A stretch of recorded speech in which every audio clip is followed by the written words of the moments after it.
timing, I just go 32 preset. Alright. Call it a day. And then much easier than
4 of us took on the COVID.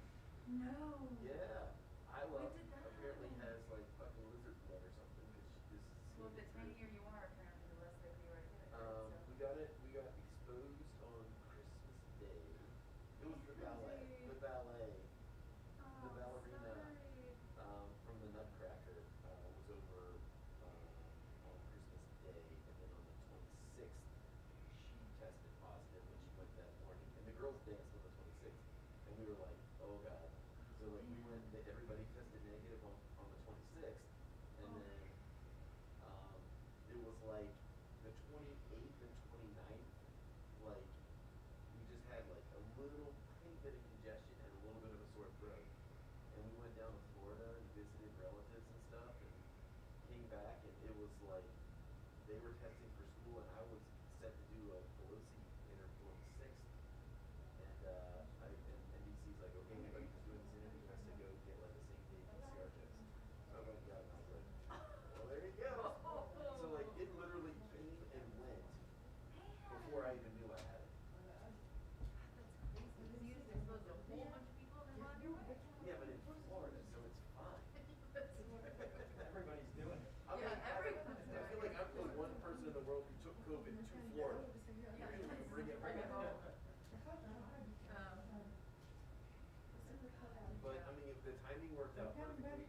Neither of the girls missed a day of school because of the snow and like the testing and everything after the holiday break. Everything got pushed back a couple of days, and it like that was their quarantine period. That's perfect. So yeah. This is a sporty sweater you have, by the way. Thank you. Fan. Thank you. Is this a Christmas present? No, I've had this for a number of years now. I've never seen that. This is alpaca from Peru. Oh, I'm allergic to that nonsense. You're allergic to alpacas? I know, what can I say? Try not to rub my What face about on it. llamas? Llamas? How do you find that out? You know, How do what you the find hell it? is- Because all these people get you an alpaca sweater and suddenly you're sneezing all the time. Maybe that alpaca ate something of yours. Yeah, like milk, maybe. Yeah. Cheese. It's getting too close to the goat. Can't be sidling up with a goat these days. Man, there's no reception here. I'm gonna show Well, you I my had llamas. a great reception. You got llamas?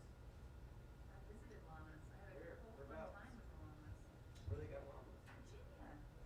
They got everything in Virginia.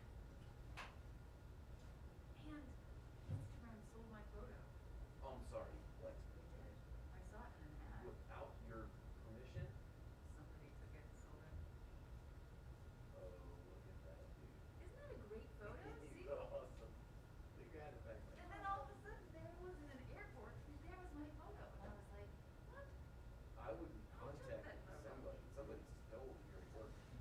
No, from my Instagram. I'm pretty confident.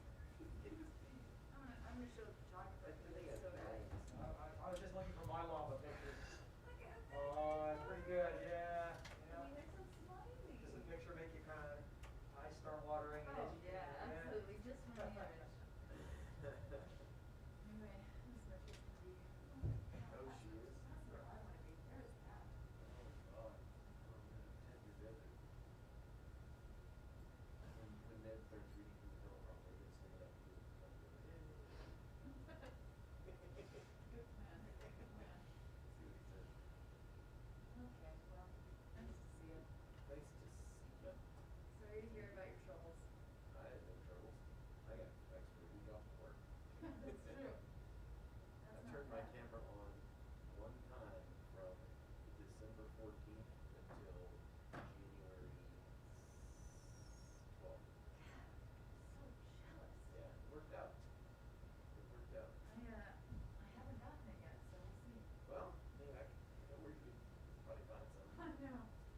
I do too. It's just right over on You Capitol just gotta Hill. make sure you get the Omicron, not the Delta. Delta's still bad. Come say hello after this photo. Okay. Hey, let's not really tune in. No, no, no.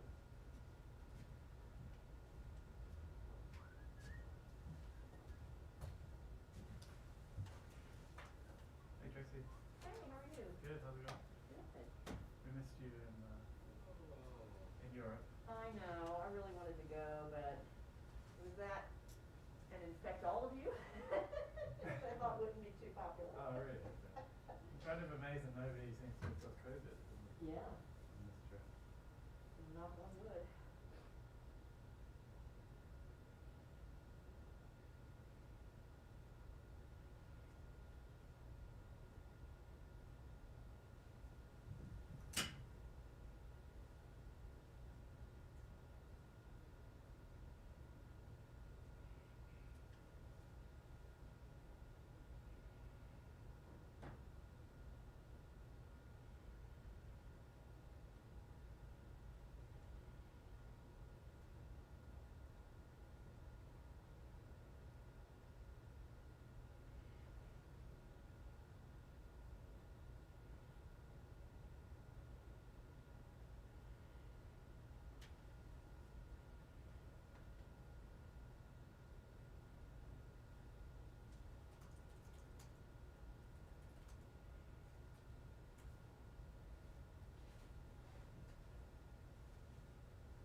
Hello.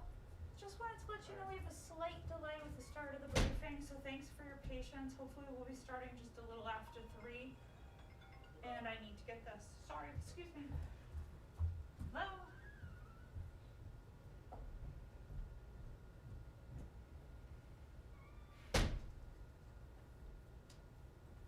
Hello?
Hello, so we're just running a little bit behind.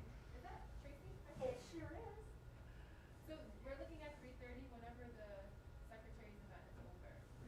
Then we'll start, okay? So if you just Okay. hang tight for a bit. Hold on just a Hey, Oh, well. what's Ready up? for your 4 o'clock party out there. Yep. Well, give me an excuse to leave before it's over. Then you don't have that option. I know. Tracy? Hey, how are you? I know, it's been a while. I took many weeks off at the end of last year, because they owed me all this time, and if, you don't take it by the end of the year, you lose it. So I just crammed it all in, and I was exhausted, so, why not? I'm just having Yeah. some 2 or 3 weeks off just to sleep. Just sleep, I know.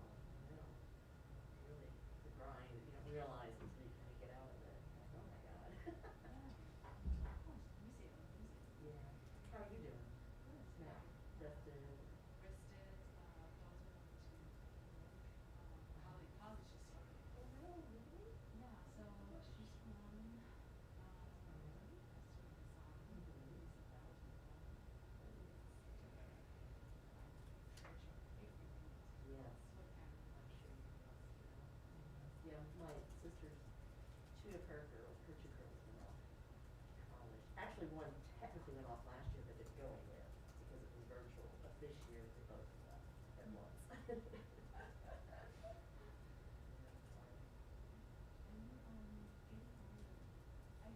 I want to tell you, I saw your piece about the night summit from the sundown. Some of the Americas, in LA. In June. That Yeah. was really helpful because I was in between or doing something and finding Yeah, out. yeah, I was glad they gave glad to be able to report that. Not the biggest news in the world, but you know, it's LA, That's America. important. Did you saw Nicole's assistant secretary Brian Nichols had a briefing Mhm. the day after White House announced that Right. it's going to be LA. I did not pay attention to that, but I wonder if anyone asked you if the contractor will be invited to the summit. I don't know if anyone asked him. I mean, I asked them, and it was kind of this, well, you know, we still support the, you know, Guaido, blah, blah, blah, is the only legitimately elected, you know, blah, blah, blah. But, you know, also, is Ortega gonna be invited? Is, you know, Cuba? I mean, Cuba never comes, but still, like, they came one year, but still. So, and I didn't get any concrete answer. And they kept saying, well, we're still figuring out the criteria, but, maybe they decided. Generally, Lincoln events comes on face to face. If, Because Lyndon did? I don't think so. I'm trying to think. In person, face to face, I can't remember if they ever did.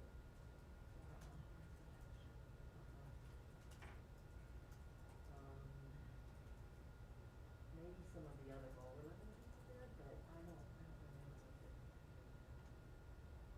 I have to go to Escalation, that part of the world I will Yes, ask Lord you. help you. Are you going on this next trip to Asia?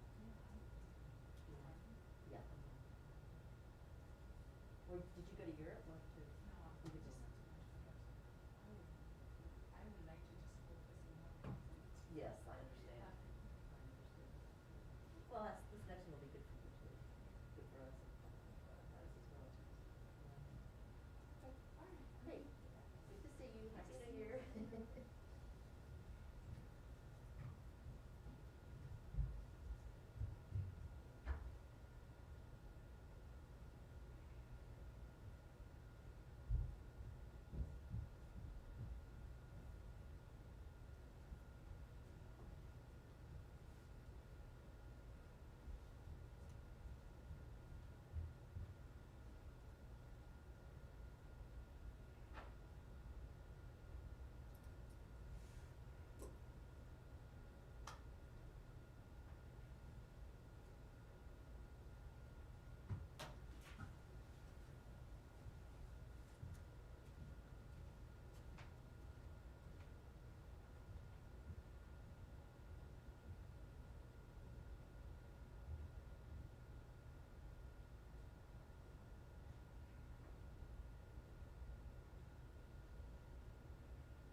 What's your name? Are you Nadia? Yeah. Do it. Oh, perfect. Do it now. Okay. You said, update? Yeah, we'll probably be starting before the secretary's event ends. Great. So within the next 5-ish. Oh, okay. Okay. See you with that. Nice to meet you. Nice to see you, Tracy. Same here.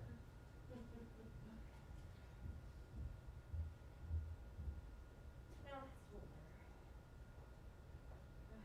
5 better than 30, I guess.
How are you? I'm good, how about you? Okay. You're back? I'm back. Cool. I'm back. You enjoyed your Hmm? holidays and Oh time God, off? yes, time off. I couldn't really get into the not working. You liked it? I liked it a lot. Yeah, I know. I look But forward alas, to it. the mortgage payment and I think I will have some time off when I leave this summer and I think I'll do when the you leave, is it pay off? yeah. What do you- Oh, I know. I know. Did you cancel it the last night of the conference? If they what? Oh, you mean if he canceled? Yeah, I don't think they'll go to Australia since it's going down. I agree. We're trying to Surely we what got to do. that quality intelligence.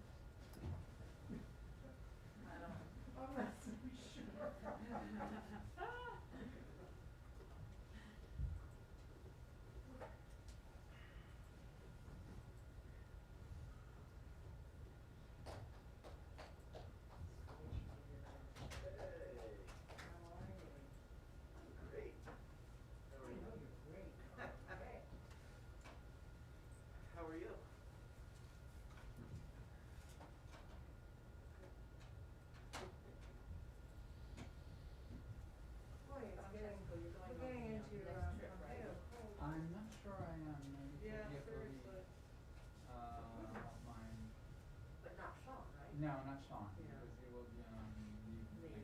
starting next week. Has but Sean maybe- started his leave? Sorry? When is Sean starting his leave? At the end of this week, so starting next week. How long is he taking? Till mid-April. So Oh, maybe I will yes, have yes. some colleagues reinforcing the team, which is me. Did you, give him the little, you got a little gift yet? He received the design worksheet to his house. I will send an email saying what everything was. Yeah, but I thought you had said there were a few more things you And could do. yeah, no, I haven't seen him actually. Yeah, because we're that's still. I will go and visit him next week at his house because he's working from home Okay. all the week.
Good afternoon, everyone. Good to see you all. Happy Tuesday. One element at the top, and then I will look forward to taking your questions. We'll start with Russia today. And the decision by Russian authorities to add imprisoned opposition figure Alexei Navalny and 8 of his allies to the registry of so-called extremists and terrorists is disturbing. Russian authorities already have effectively criminalized one of the country's remaining independent political movements with their earlier designation of Navalny-affiliated organizations as quote-unquote extremist. This latest designation represents a new low in Russia's continuing crackdown on independent civil society. We urge Russia to cease the abuse of quote-unquote extremism designations to target nonviolent organizations, to end its repression of Mr. Navalny and his supporters, and to honor its international obligations to respect and ensure human rights and fundamental freedoms. The Russian people, like all people, have the right to speak freely, form peaceful associations to common ends, exercise religious freedom, and have their voices heard through free and fair elections. Mr. Navalny remains imprisoned on politically fabricated grounds. We have been consistently clear about that. We call again for his immediate and unconditional release. With that, happy to take your questions. Thanks. I want to start with Russia, but not with Navalny. A couple things, but they'll be brief.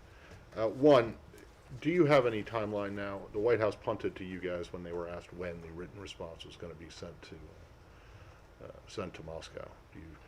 So what I can tell you, Matt, today is that the response has not yet been transmitted to Moscow, but I can assure you that once the response is sent, we will let you know. So stay tuned. So, and you'll also be giving it to us as well? So we will let you know, so stay tuned.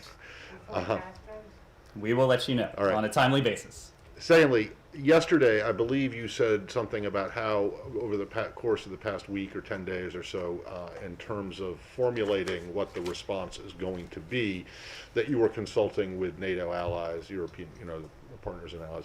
And I just wanted to know, does that include Ukraine? Have Ukrainian officials been consulted about what this response is going to be, and are you taking into account their concerns or considerations in the document? Yes and yes.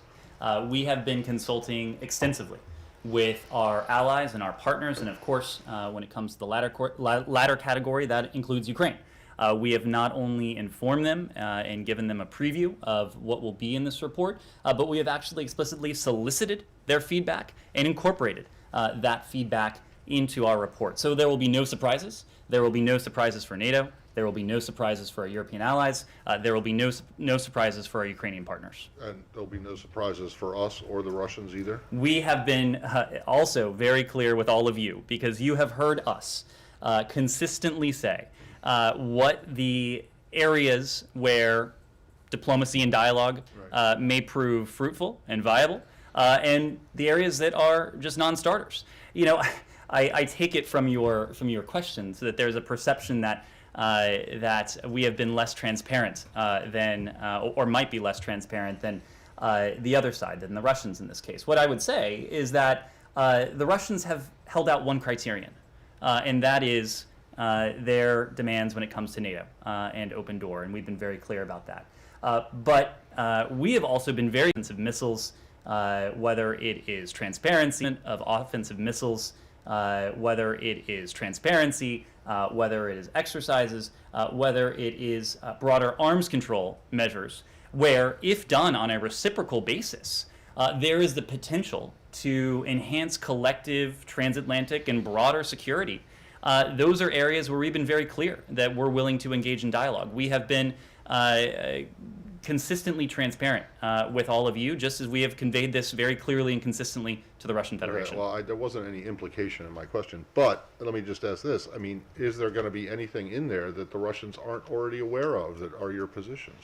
You will have to ask the Russians when they see the response. Because it sounds as though there won't be anything in there that's a surprise, which means that it's kind of a document that is kind of a dead letter, right? Well, look, if you're pointing to the fact that we have been very clear, both in public and in private, with the Russian Federation in the Strategic Stability Dialogue, with the Russian Federation in Secretary Blinken's meeting with his counterpart, Foreign Minister Lavrov, last week, with the Russian Federation in the context of the NATO-Russia Council, with the Russian Federation in the context of the Organization for Security and Cooperation in Europe, the OSCE. Yes, we have been very clear about the areas where we believe dialogue and diplomacy has the potential to enhance our collective security. We've also been very clear about the areas that for us are just non-starters. For us, that would be fundamental violations of the founding principles of NATO and other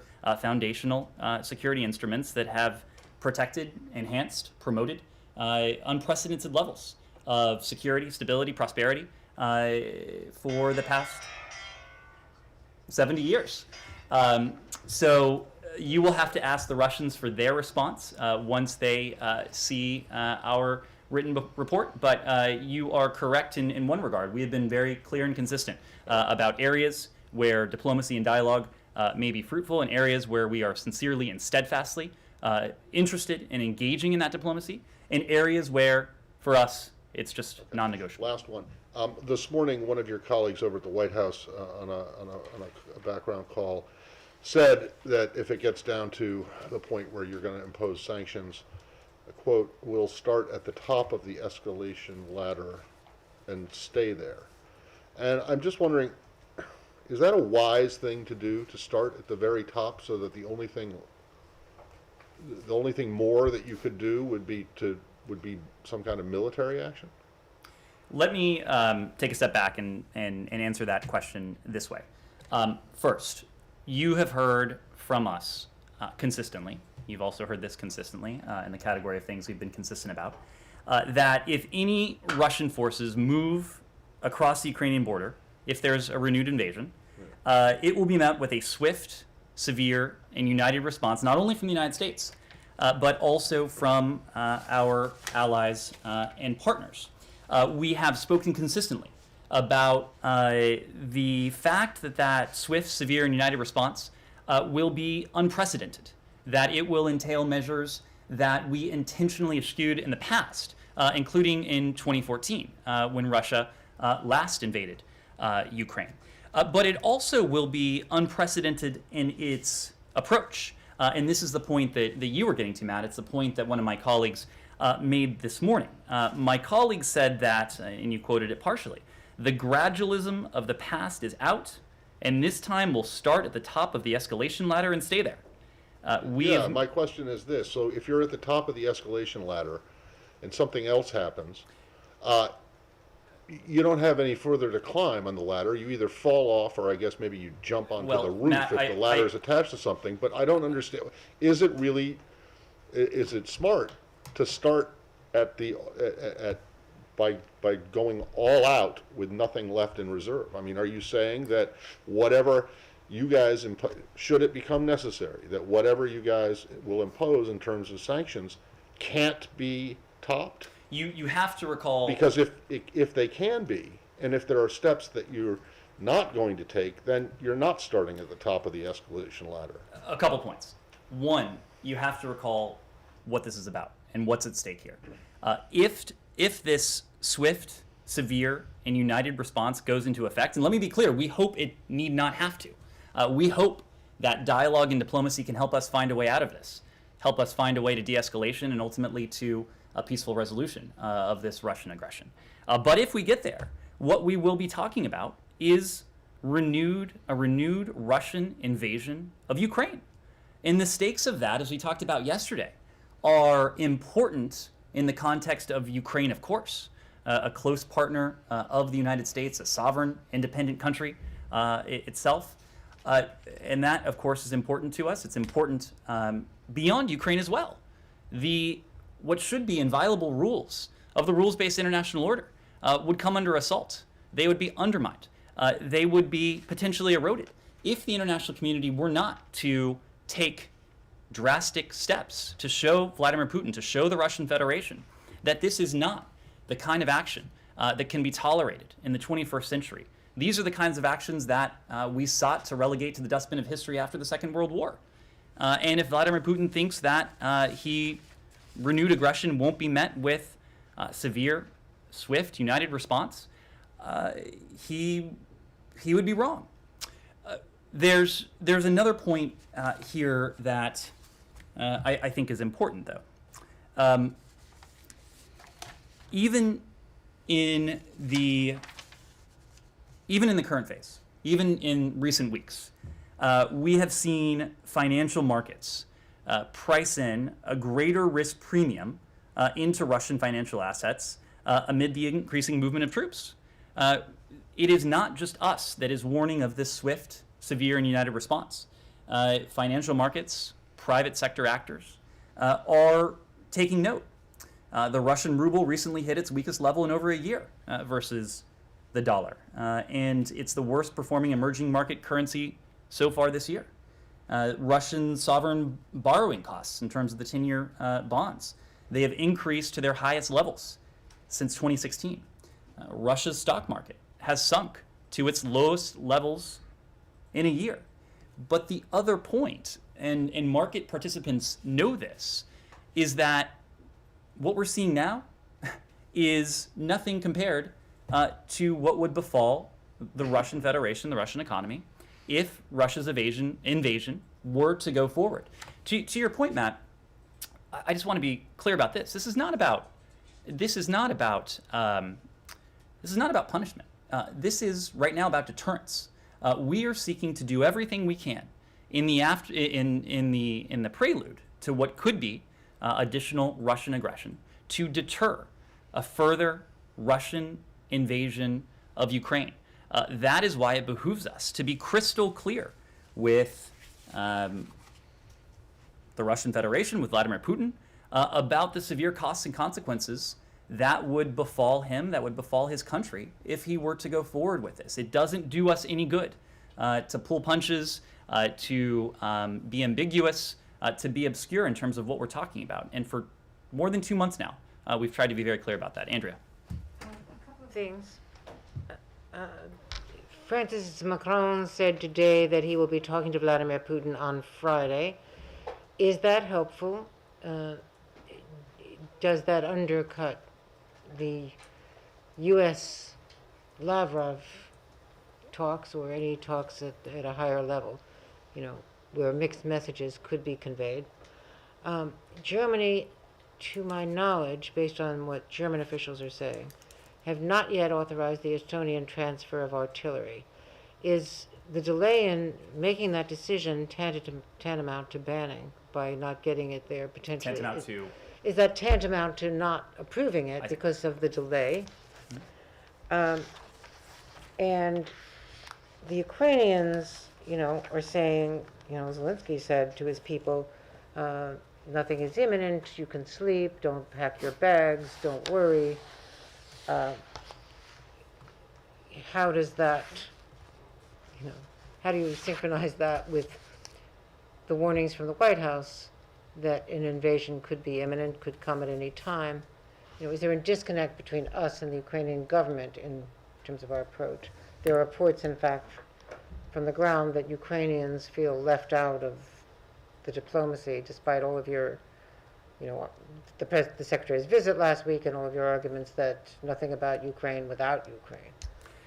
Let me try and take those in order. First, on the French proposal to engage in dialogue and diplomacy with the Russian Federation. I would remind everyone precisely what we heard from NATO, from the OSCE, from our European allies. Their very positive, very warm reaction to the fact that the United States, in full consultation with NATO, with the OSCE, with our European allies, with the Ukrainians, as of a couple weeks ago, plan to sit down in the context of the strategic stability dialogue, the engagement that our Deputy Secretary of State, Wendy Sherman, led in Geneva. They have been very supportive of our bilateral engagements with now more recently Foreign Minister Lavrov. And they've been supportive for, I would say, primarily one reason. And that one reason is the fact that we have done all of this in full coordination, in full consultation with them. But that said, just to that point, just this week, Macron said that the EU should have its own conversations with Russia. And just as our partners and allies have welcomed our coordinated, consultative engagements with the Russian Federation, we would certainly welcome dialogue and diplomacy that could serve to de-escalate, in which the Russian Federation engages in good faith. We would be behind anything that would serve to de-escalate tensions in a genuine way.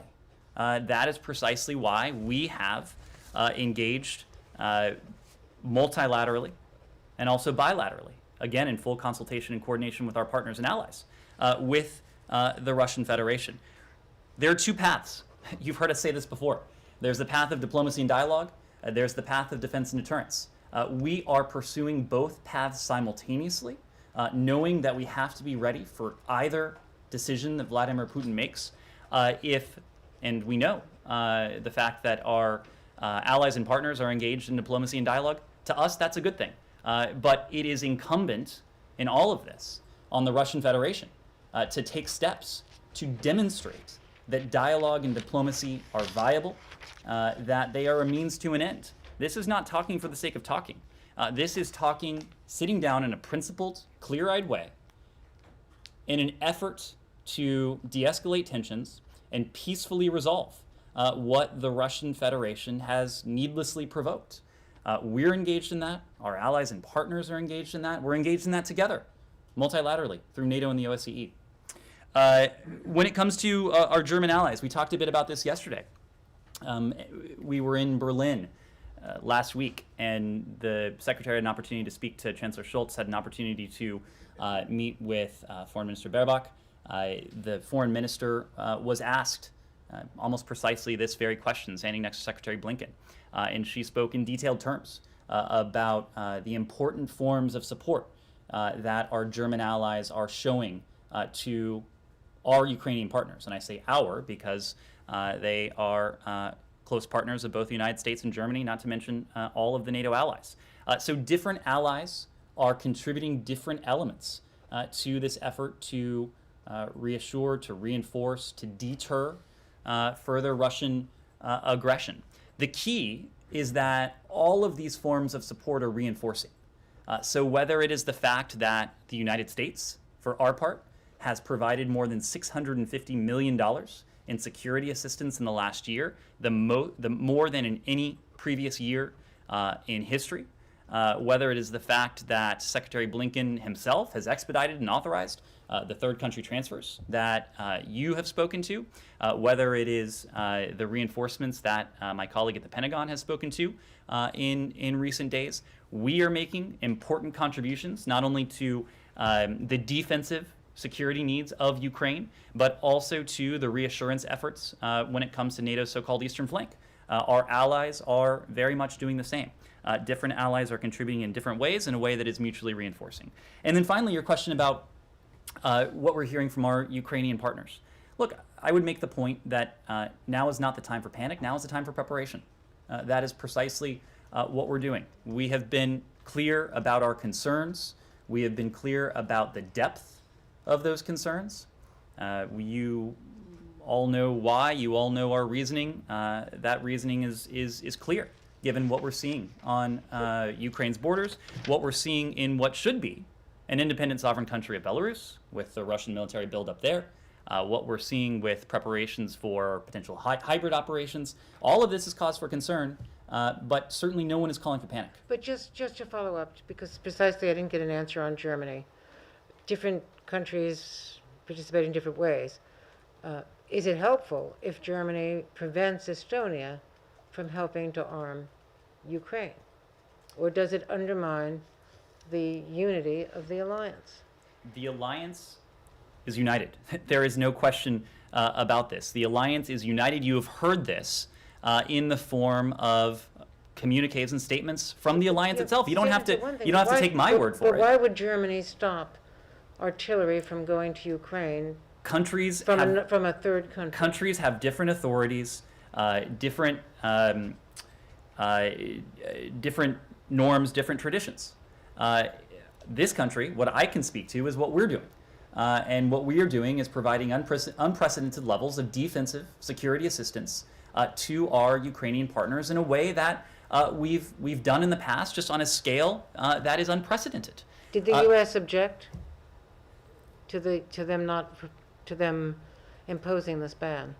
If they do, has the U.S. asked them to not interfere? We have had in-depth conversations with all of our NATO allies about the deterrent measures that we are prepared to take, about the response, the swift, severe, united response that we are prepared to take. Our NATO allies know precisely what we are doing. Many of the steps that you've just heard me detail in terms of our provision of defensive security assistance to Ukraine, in terms of the reinforcements that we are making and prepared to make to NATO's eastern flank.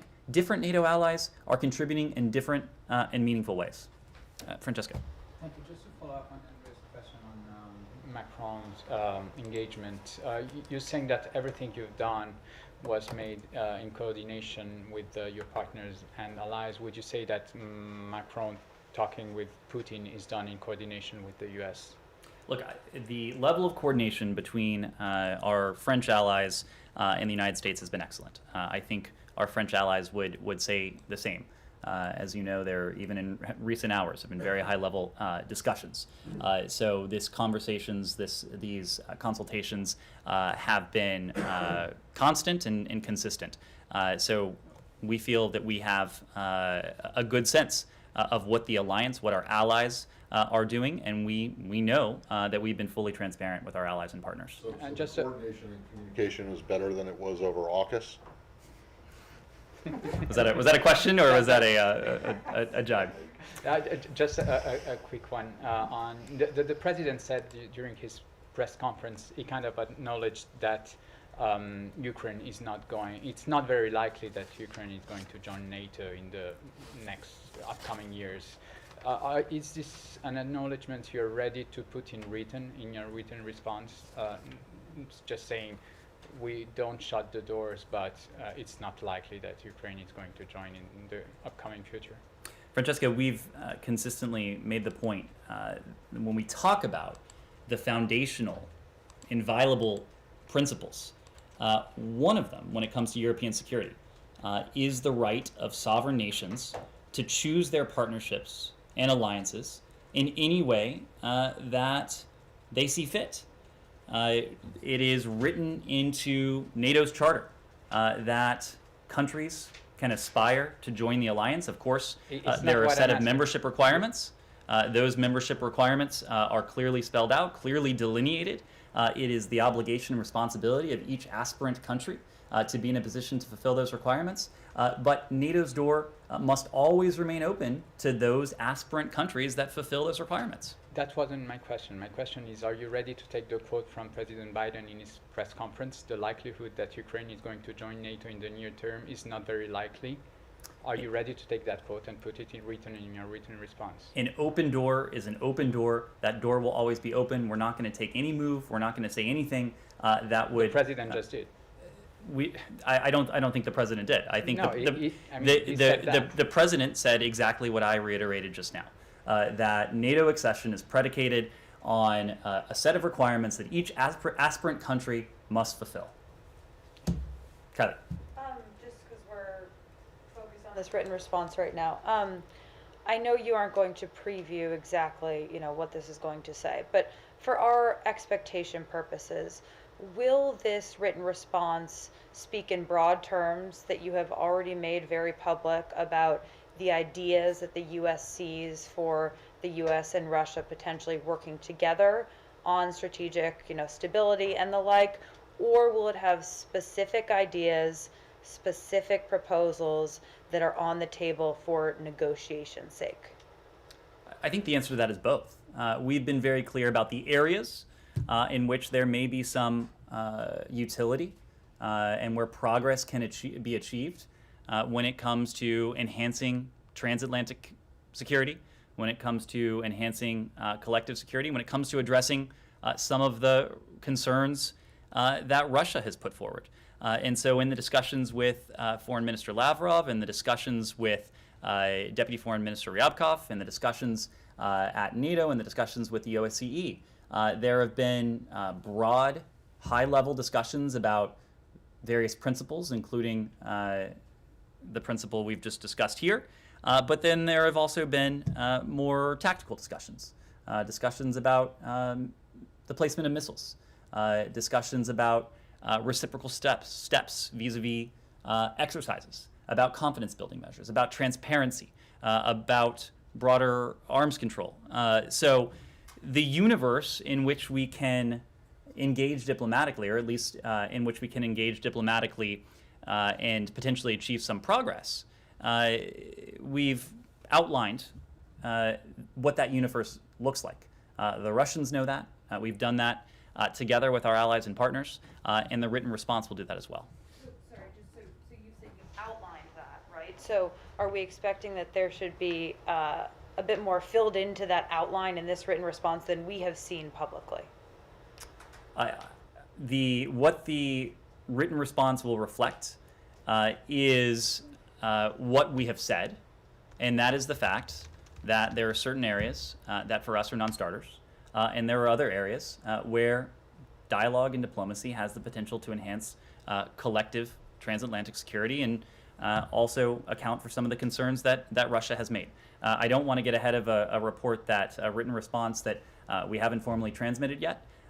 But again, we have been entirely clear about what those universes are, where that Venn diagram of Russia's stated concerns, our stated concerns, the concerns of NATO, of our European allies, of our Ukrainian partners.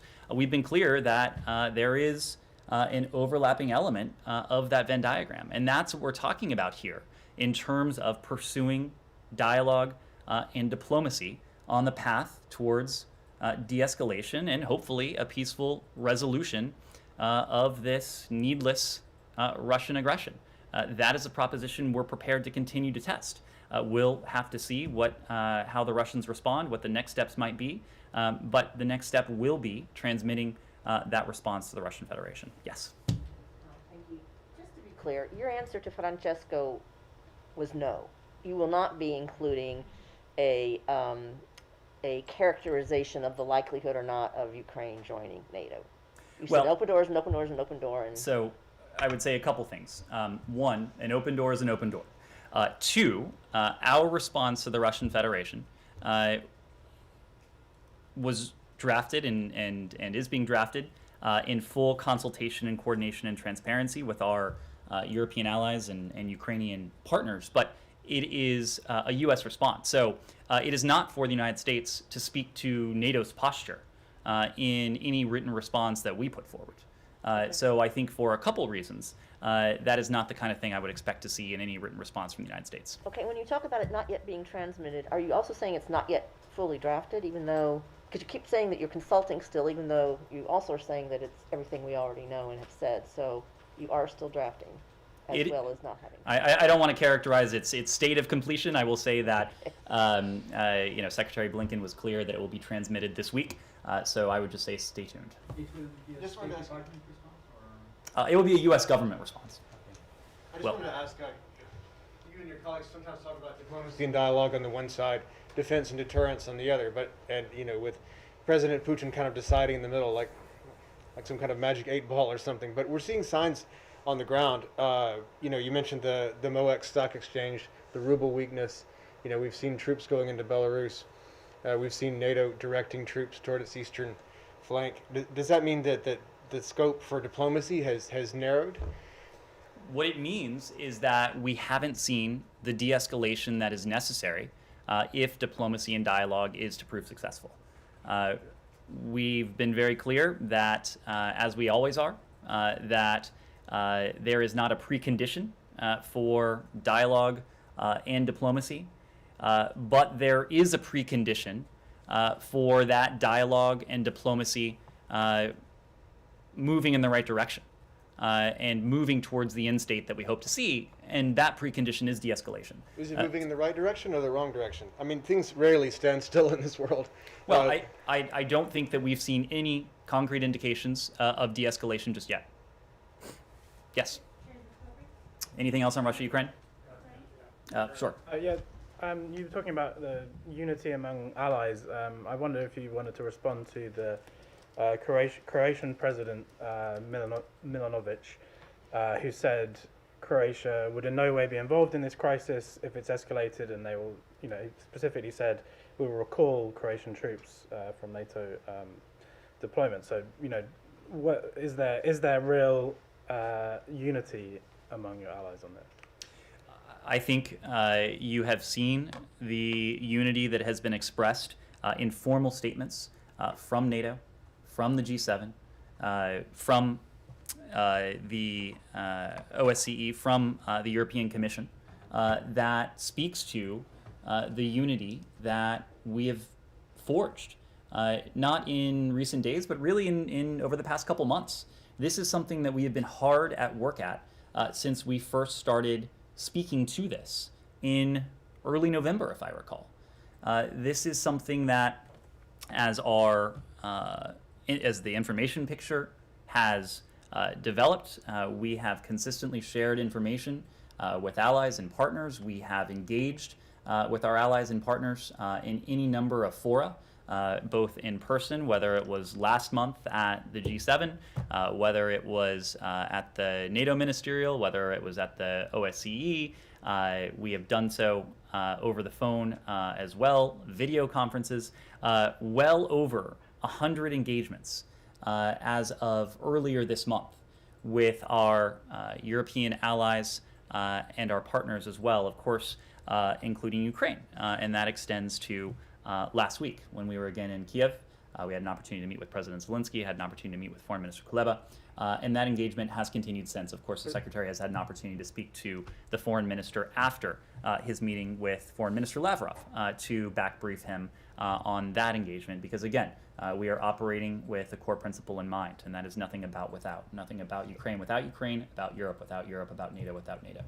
Specifically on Croatia, are you concerned that countries are signing up to formal statements and then on the other side making these kind of comments that they don't actually support this? What I can point to are the formal statements that NATO allies have signed up You're for. not concerned at all that if the commander-in-chief of a country is then saying something completely opposed to what they've supposedly signed up for?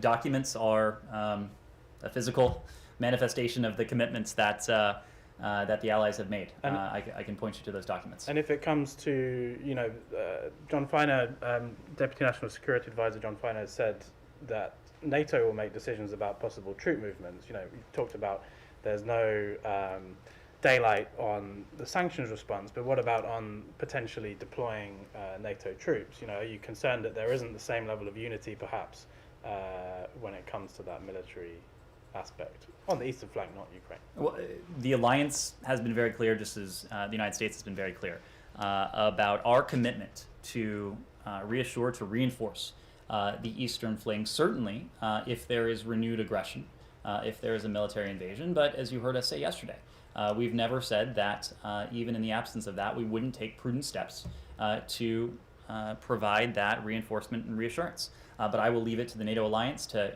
speak to the specifics of those plans. Joel. Thank you. A couple of questions on both the diplomatic and deterrence piece. The Baltic states, of course, announced last week that they will be providing anti-armor and anti-aircraft weapons, and Secretary Blinken emphasized that he approved this. Do you think that's an adequate upgrade of Ukraine's anti-aircraft defenses, or are you considering any other more substantial reinforcements? Well, what you're referring to is part and parcel of a much larger effort on the part of various countries around the world, including many in the NATO alliance, to provide additional defensive security assistance to Ukraine. You've heard me say this already today, but for our part, the United States has provided more than $650 million in the last year in defensive security assistance, more so than any previous year. The $200 million in additional security assistance that was approved last month, I believe the second delivery of which arrived overnight in Kiev. So you can speak to what our Baltic allies are doing, you can speak to what other European allies are doing, you can speak to what the United States is doing. And the totality of that should send a clear signal to the Russian Federation or any other aggressor that Ukraine's partners are providing and prepared to provide Ukraine with what it needs to defend itself. Right. I've heard questions. Should we expect more Stingers to go to Ukraine than the batch announced, or even Patriots? Anything to? Obviously, there's an imbalance of air, Russian air capability. So what I would say is that the second installment, I believe, of that of the deliveries associated with the $200 million that was approved last month in December by President Biden, those deliveries will continue in the coming days and coming weeks. You saw that there were pictures and imagery broadcast of that delivery overnight, and I expect you'll be hearing more about subsequent deliveries of defensive security assistance in the days and weeks to come. We've provided some details of that. I believe last weekend we spoke to 200,000 pounds of ammunition that was provided to our Ukrainian partners, but we're of course not detailing all elements of that defensive security assistance we're providing. On the diplomatic side, the French have talked about sort of reviving the Normandy format, or to some extent. Do you see the implementation of Minsk II as a diplomatic off-ramp from this threat of a new invasion? And would that require Ukraine to move towards some kind of special status for Donbass before recovering control of its border there? Minsk is an important roadmap. It's an important ingredient. We see full implementation of the Minsk Accords as an important way forward. It's also a fact that there's one country that has been the primary violator of the Minsk agreements, and that one country is Russia.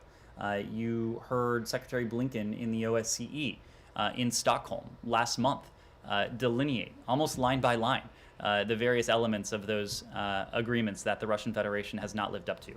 In all of our engagements with Russia, the United States, our NATO allies, we have made clear the importance of full implementation of the Minsk agreements. And again, there is one core violator of those agreements. Yes? So your Pentagon counterpart said yesterday that the U.S. is ready to send more capabilities to the eastern flank countries independently of NATO if they need it. He said that. And well, these countries have been pretty open about their desire for an increased U.S. presence. So does that mean that it's basically a done deal? And when might we expect a decision? And second, if I may, the Belarusian dictator Alexander Lukashenko felt necessary recently to stress that he will not allow any occupation of Belarus, presumably by the Russian forces that are coming, which of course prompted concerns that this is in fact what might happen. And there have been concerns about that. Are you concerned about such a scenario of Russian forces basically occupying Belarus? So to start with your first question, I know my Pentagon counterpart and predecessor has spoken to this in recent days. He's spoken to the number of service members at a heightened state of readiness and contextualized the fact that this order will ensure that they are a heightened preparedness to deploy and provide support should they be called upon. But he was also clear that they have not been activated for deployments. These are the types of decisions that will be made as an alliance, as the full NATO alliance. So I would defer to my Pentagon counterpart and to NATO to speak to the next steps. So if he also said that the U.S. might send additional capabilities independently of that NATO response force if there's a need, and he said that the U.S. is open to provide that. So is that, I mean, Baltic states and Poland have been pretty open that they want this increased presence. I will leave it to my Pentagon counterpart to speak to potential deployment of service members. They've spoken extensively to this yesterday and in recent days. When it comes to Belarus, we have been clearly voicing our concerns with the military buildup in what should be an independent, sovereign country. Russia's surging of troops into Belarus is a cause for deep concern. That surge, as I alluded to a moment ago, threatens Belarus's sovereignty. It undermines its status in some ways as an independent country. We also know that Belarus has been an increasingly destabilizing actor in the region. You need look no further than the Lukashenko regime's attempts to cruelly weaponize the flow of innocent migrants, the migrant crisis that the regime orchestrated. And the other point I would make is that just as we've been clear with the Russian Federation about the severe costs that would befall them were this to move forward, in recent days we've also made clear to Belarus that if it allows its territory to be used for an attack on Ukraine, it would face a swift and decisive response from the United States and our allies and partners. We would, if an invasion were to proceed from Belarus, if Russian troops were to permanently station on their territory, NATO could well have to reassess our own force posture in the countries that border Belarus. But to your question, the permission structure that the Lukashenko regime has provided to Vladimir Putin to station a large number of Russian troops on what should be sovereign Belarusian soil, that is an affront to Belarus's sovereignty. it is another indication that this is a regime that has little regard for its own people, little regard for the state, and the most regard for the survival, the welfare of the regime itself. One more question on Russia, Ukraine? Sure. Does the U.S. have any indication that Russia will refrain from invading Ukraine during the Beijing Olympic, which is February 4th to 20th? One would argue that why would Russian President Putin want to upset Chinese President Xi Jinping at a time when they need each other much more than in 2008? That's a question that is better posed to Vladimir Putin. It is not up to us to try to divine, try to predict what he may or may not do. It is, however, a simple historical fact, as Secretary Blinken alluded to a couple days ago, that a previous Summer Olympic Games, if I recall, did not prevent Vladimir Putin from going into another independent country. So I think all that says, you'll have to ask Vladimir Putin. One would argue because in 2008, Chinese leader Hu Jintao has a different relationship with Putin, and now Xi Jinping is in power. He has a different relationship with Putin, and that many things have changed. So would you just said that it's not a time to panic. Is there any indication diplomacy will fail during that period of time? Is there any indication that Russia will refrain from further military escalation? That's a question you'd have to pose to Russia. Yes. Yesterday you opened up the briefing condemning the Houthis' attack on UAE and Saudi Arabia, and you said that putting them back on the terror list is under review. Can you just explain to us what does under review mean? It's just like you want to see them more engaged in terrorist attack? Is it a legal issue?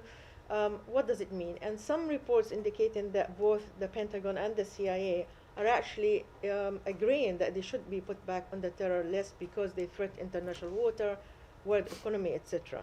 So what does under review mean? Under review just means that it's something that we are taking a close look at internally within the U.S. government to determine what would best serve our national security interests, what would best serve our desire to be a partner to Saudi Arabia, to the UAE, to other countries that are threatened by these Houthi attacks. What would also allow us to best serve our interest in bringing an end to this civil war in Yemen that has not only wrought horrific violence and instability across the country, but has led to a humanitarian catastrophe. If I recall, there are more than 16 million Yemenis who are suffering from food insecurity. And so we're taking all of this and more into account as we determine the next best steps. We will continue to work with our allies and partners in the region, especially to promote accountability for the Houthis, for those Houthi leaders that have been behind these terrorist attacks. We have done this in recent weeks, in recent months, using a variety of tools, including sanctions. I would venture to guess you will see additional steps on our part to hold to account those Houthi leaders who are responsible for these reprehensible attacks. As I said yesterday, we're not going to relent in designating Houthi leaders and entities involved in military offensives that threaten civilians, that threaten regional stability, that perpetuate the conflict, those who are responsible for some of the human rights abuses or the violations of international humanitarian law, or that exacerbate the humanitarian crisis. When you talk about the humanitarian crisis, there is one actor that is primarily responsible for the suffering of the Yemeni people, the widespread suffering of the Yemeni people, and that is the Houthis. So we are using every appropriate tool, and we will continue to use every appropriate tool to hold the Houthis to account. Okay, I have two more questions on Iran. The former prisoners who've been held in jail in Iran went on hunger strike in Vienna, as you know, and Rob Mali issued a statement. They wanted basically to make sure that the release of U.S. hostages in Iran is a precondition to negotiation with the Iranian regime. The Iranians said they're adamant that that's not going to be linked. So, despite your commitment to that, how are you going to deal with the fact that Iran refused to discuss the release of the prisoners and give assurance to their families that you're doing everything to make sure that they are released? So let me spend a moment just on Barry Rosen, one of the former embassy hostages you referenced. And you heard us welcome the end of Mr. Rosen's hunger strike, and we applaud his heroic efforts to help secure the release of all foreign and dual nationals held by Iran. This is a challenge that continues to have, to your question, our full attention. Barry Rosen, his colleagues, they are heroes. And that's why Special Envoy Malley met with Mr. Rosen in Vienna and will, of course, meet with him again at any time to hear his important perspective, to hear his thoughts. We are deeply moved by his commitment to the release of those American citizens and third country nationals who are wrongfully detained in Iran. It's a commitment that we completely share. You heard from the Special Envoy that we are continuing to pursue separate, indirect talks with Iran to secure the release of those who are unjustly held by the regime. You have heard us make the point that it would not serve our interest. It certainly would not serve the interests of the Americans and third country nationals who are unjustly held in Iran to tie their fates to a proposition that is at best uncertain, and that is the proposition of a mutual return to compliance with the JCPOA. That is a proposition that is at best uncertain. We want the return of Americans and these third country nationals to be a certainty. That is our goal, to bring them home, to reunite them with their families. And so, of course, we do not want to have anything unnecessarily stand in the way. So we'll continue to treat these issues as separate as we strive to secure their release. Okay, and one more on Iran. Is there any division within the negotiation team in Vienna? I mean, is Mr. Nephew or in agreement with your policy, or does he disagree that the way you're handling imposing the sanction on Iran, the way you want to implement it, is different than that of Rob Malley and others? Well, I'm fortunate to say that Richard Nephew is still a member of the State Department team. He no longer serves as the Deputy Special Envoy for Iran, but as you know, a year into an administration, personnel moves are common. Of course, we're not going to get into the specifics. At such a sensitive time, it's common for them to leave when they negotiate a deal that is hinged on getting back to this agreement? Well, look, I'm not going to comment on the specifics of any decision of someone to take a step back from a particular account, but you've seen across the administration that, especially at this time, a year into the administration, there have been a number of personnel moves across a variety of fronts, including on high-profile issues. The fact is, and I think the broader context here, is that the previous administration, we've been clear about this, left us with a terrible set of options. The maximum pressure campaign was an abject failure. Everything that it promised, the opposite ended up coming true, whether it was promises of a better deal, whether it was promises of a subdued Iran, a cowed set of proxies and terrorist affiliates, whether it was putting the brakes on Iran's nuclear program, whether it was bringing together the world to bring about maximalist demands on Iran. Across all of those areas, the opposite came true. We inherited an Iranian nuclear program that was galloping ahead, that has continued to gallop ahead, and an Iranian nuclear program that was not subject, unfortunately, to the most stringent verification and monitoring regime ever negotiated, and a verification and monitoring regime that was working, and verifiably so. working according to the State Department, working according to our intelligence community, working according to the IAEA, working according to our allies and partners. So having inherited a very difficult and challenging, terrible even, set of options, we've set about a path that we believe is in our national security interests, and that is a mutual return to compliance with the JCPOA. It's a path that up until now has been, in our estimation, the best way to, once again, put those stringent, permanent, verifiable limitations on Iran's nuclear program. But we've been equally clear that there will come a day, and there will come a day soon, when the non-proliferation benefits that the JCPOA promised in 2015 and that were implemented in 2016 will be watered down and eroded by the advancements that Iran has made since the last administration left the deal in its nuclear program. So right now we are still seeking to achieve a mutual return to compliance, but we're weighing all options and weighing alternatives. Francesca. A quick one on Iran, very quickly. What happened since yesterday and when the foreign minister, Iranian foreign minister, said they were open to direct talks? Have you reached indirectly out to them saying, okay, you're open, we're open, let's do this now and just meet? Well, I wouldn't want to speak to anything like that, but it would not take us reaching out for the Iranians to know precisely where we are and what we have long preferred. We've been very clear. But just to organize an actual meeting. Well, we have been open to sitting down directly with our allies and partners, with the Iranians, since this began last April, I believe it was. So it is up to the Iranians to make good on that statement. We do believe that it would be more productive to engage directly with Iran when it comes to JCPOA, when it comes to other issues.